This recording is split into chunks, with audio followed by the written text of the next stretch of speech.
no he ganado las becas de Bilbao Arte. He llorado, he pataleado, pero voy a seguir luchando. Por mí y por todos mis compañeros, como se decía de pequeños. Porque somos muchos los artistas que estamos día a día como locos por la noche, encerrados en nuestro estudio, pintando, y no sabemos qué va a pasar con nuestras obras, si vamos a tener una oportunidad, tenemos que pagar por trabajar, las exposiciones cuestan mucha pasta al metro cuadrado, galerías, todos son porcentajes, mercado, economía, eso no es lo que yo tenía en la mente. El arte es lo más limpio que hay, está prostituido, igual que en todas las profesiones. Y yo no he dejado que se ocurra, y no lo voy a hacer ahora.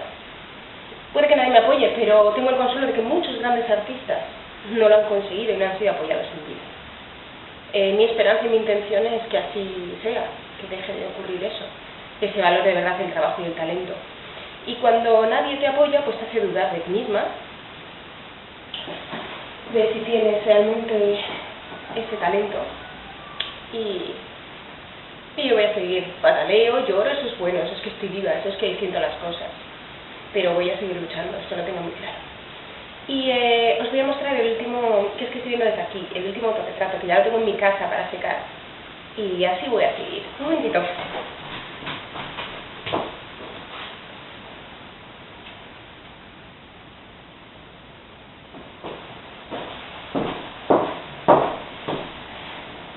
Pues esto es. Esta soy yo. Ya lo habéis visto. Estoy esposada. Es muy obvia la metáfora de la libertad de expresión, de la lucha en el arte, de la lucha de una misma.